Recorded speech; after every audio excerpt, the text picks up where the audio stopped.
Welcome back દોસ્તો. તો સ્વાગત છે તમારું ફરીથી મારા એક નવા વ્લોગમાં. અને આજે તારીખ થઈ ગઈ છે 2 જૂન અને એક દિવસ પહેલા આરસીબીએ પોતાની બીજી ટ્રોફી જીતી લીધી. આઈપીએલની સતત 2 વાર બીજી ટ્રોફી જીતનાર ત્રીજી ટીમ બની ગઈ. આની પહેલા ચેન્નઈ 2010 ને 11માં જીતી હતી, 2019 ને 20માં મુંબઈ ઇન્ડિયન્સ જીતી હતી અને હવે 2025-26માં આરસીબી ત્રીજી ટીમ બની ગઈ છે સતત 2 ટ્રોફી જીતનાર. ને કાલે વરસાદ પડ્યો તો હવે લાગે છે ચોમાસું શરૂ થઈ ગયું છે, ઉનાળા પતવા આવ્યો છે એવું લાગે છે. હવે જોઈએ કેવી ધડબડાટી બોલે છે હવે વરસાદની. ચોમાસું શરૂ થઈ ગયું છે તો હવે અને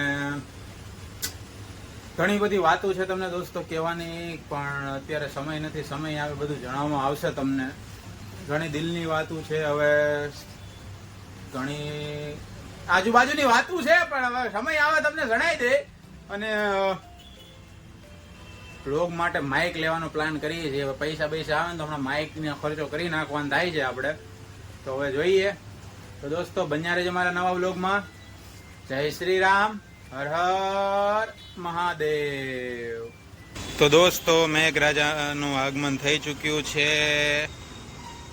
વરસાદ આવી ચૂક્યો છે. કાલે રાત્રે મસ્ત વરસાદ આવ્યો હતો.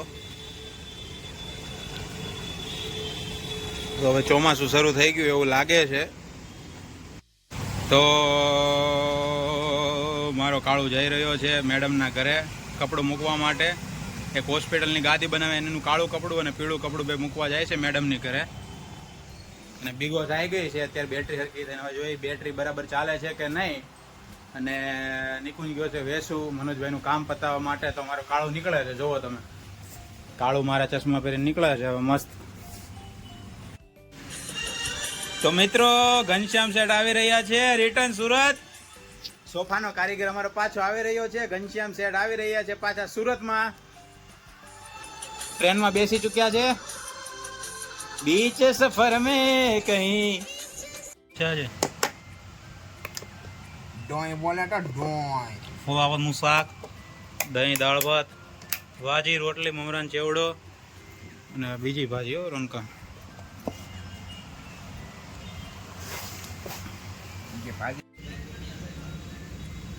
તો જયદીપભાઈ કેટલોક મોકલાઈ દીધી છે હળવદથી, પાછી પોર્ટર કરાવી દીધું છે. હવે જોઈએ કેટલોક મોકલાઈને કઈ પાછી આવી છે. રોનકા કઈ છે? ફેબ્રેવાન સેરોમની કેટલોક બધી આવી ગઈ છે. 6 કેટલી છે? 6. તો જયદીપભાઈ 6 કેટલોક પાછી મોકલાઈ દીધી છે. 2 દિવસ પછી આવવાનો છે પાછો એવું કહેતો. તો હવે જોઈ આવે છે કે નહીં. તો પછી હું અને રોનક પહોંચી ગઈ અહીંયા માપ લેવા માટે, જ્યાં અમારે ગ્લાસ ફિલ્મ લગાવવાની છે. ને આ દિવાલ દેખાય છે ત્યાં વોલપેપરનું કામ કરવાનું છે. ડાયમંડ પાર્ક, ગીતાંજલિ, ડાયમંડ નગર વિભાગ 2 માંથી માપ લઈને નીકળી ગયા છે ગ્લાસ ફિલ્મ અને વોલપેપરનું. હવે અમારે જવાનું છે પાલ. રોનકના સોફાનો ઓર્ડર આવ્યો છે. જોઈ પાલ જઈને હું થાય તમારા હાલ. પાલ જવાનું કે હલીને? પેલા હલીને લે અથવા પાલ લે, તને જ્યાં યોગ્ય લાગે ત્યાં લે. તો અહીંયા બીજી ઝૂલ બની ગઈ છે સ્વામીજીની, મસ્ત લાગે છે. રેડ વેલેન્ટાઇન ડે સ્પેશિયલ મંદિરની ઝૂલ. 5 ઝૂલ રેડી થઈ છે, હજી 7 ઝૂલ બાકી છે. અઠવાડિયું લાગશે હજી એવું કહે છે. તો પછી ત્યાંથી હું અને રોનક નીકળી ગયા પાલ તરફ જવા માટે.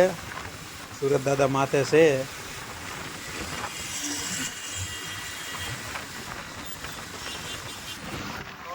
પુલ ઉપર હું અને મારો કાળો જઈ રહ્યા છીએ મેડમના ઘરે.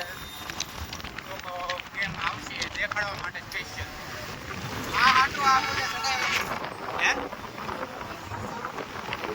અચ્છા એવું છે એમને? એમ તો મારો કાળો હોશિયાર રહ્યો કે નહીં. મસ્ત. હવે 6 વાગી ગયા છે.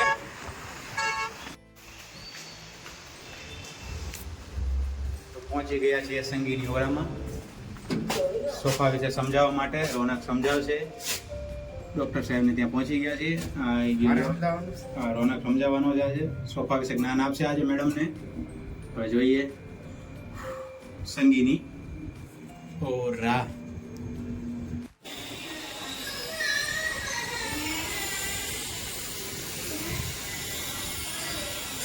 7 વાગી ગયા છે જેમ તો ઊભા છું. શું લાગે છે તમને ભેગું થાય? હે હા 6 વાગ્યાના આવ્યા છે. 7 વાગી ગયા જોઈએ. હવે આપણે તો દોસ્તો અમારી મિસ્ટેક દૂર થઈ ગઈ. 9 ફૂટનો સોફો જગ્યાએ 7 ફૂટનો બનાવવાનો હતો. શેઠે મિસ્ટેક કરી હતી તો અમે મિસ્ટેક સુધારી લીધી તો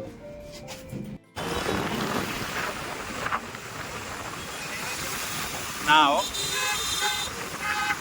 એમ તમને તું અકાવ મળે તારી રીતે એનો ક્યાં વાંધો જ છે.